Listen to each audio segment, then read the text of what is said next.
Greetings, Grey Witch here. Today we're going to talk about my top 5 favorite sports cars. So let's get started.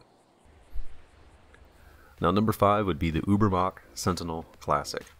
Now this one is kind of expensive at $650,000, but for me it's one of those ones that's worth it. Now this is based on the BMW E30 M3, and there is a lot of stuff that you can do to this car to customize it. Plenty of stuff in all of the categories, and there's plenty of liveries to really make this vehicle your own. And it's one of the reasons why I dig this one, is because you can customize a lot of stuff in it. Now the performance of this vehicle, it's kind of 50-50, because it behaves very similar to the Futo, except it has a little bit better handling. But still, it's very similar to the Futo. So this is not really a car that I race a lot. It's more one that I just play around with, driving around in lobbies and stuff like that, because it's more of a play car than really an official race car for me. It just really doesn't have the performance for that. But it is a fun car, kind of expensive, but fun to play with. Now next is the Pfister Comet Safari. This one's also pretty expensive at $710,000. And this is an off-road version of the Comet, which essentially is based on the 1978-89 Porsche 911.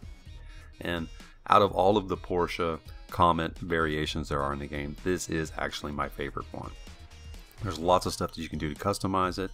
There's plenty of liveries. There's even weapons that you can put on it. They're not worth anything, kind of worthless weapons, but you could still put weapons on it if you wanted to.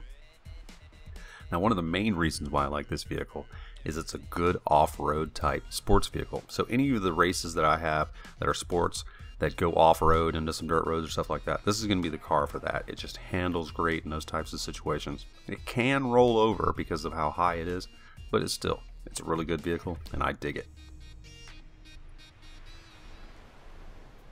Next is the Benetton Shafter B12. Now this one's pretty cheap. It's $116,000, so it's pretty much the cheapest vehicle that I have on this list. And this is based on the Mercedes-Benz E-Class.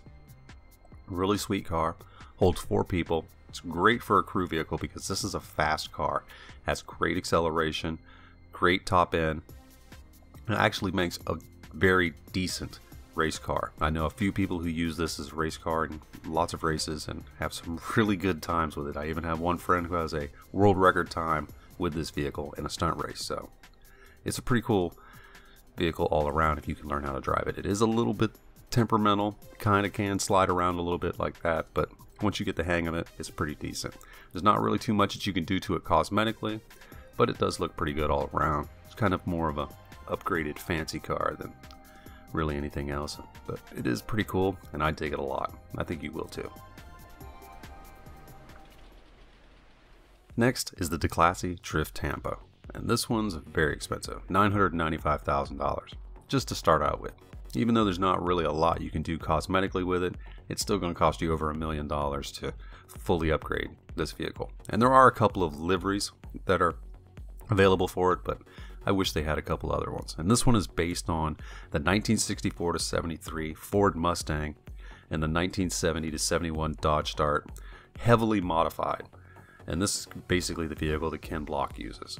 And there's, like I said, a couple of liveries that are pretty cool with it. One of them actually is very similar to the Ken Block livery. So if that's what you're into, you'll dig it. The performance of this vehicle, I love it. It's pretty slippery, but it is a drift car, so that's one of those things you have to worry about. But all in all, I love the acceleration, the top speed. I love driving this one in races, and pretty much just an all-around good driving vehicle. And it's one of the ones that I really dig. And I'm glad that they put this one into the game, because I dig the Tampa, but I really dig this one. And finally, the Annis Elegy Retro. Now, this is one of my favorites, and it's $904,000 to upgrade because you can get the Elegy for free. And that's a pretty expensive vehicle, and then once you start upgrading it, you really are going to start spending some money. So it's definitely over $1 million for this vehicle. And this one is based on multiple versions of the Nissan Skyline GTR, and is possibly one of my favorite cars of all time in the game. It's not one of the fastest, and it definitely doesn't have the greatest acceleration, stuff like that, but it totally makes up for it with its handling. And to me, that's more important than a top end and a high speed, stuff like that, is a car that handles great, and this one really does. Now, it can get squirrely if you don't know how to drive it or are not used to driving it. But all in all, it's a great vehicle. I love driving this one. It's like my #1 sports car. It's one I'll go to for any short track racing. Anytime I need technical over speed, this is the car that I go with. So that's my list of favorite sports cars. Alright, well this is Great Witch. I hope this video helps you out, and I will see you next time. Peace!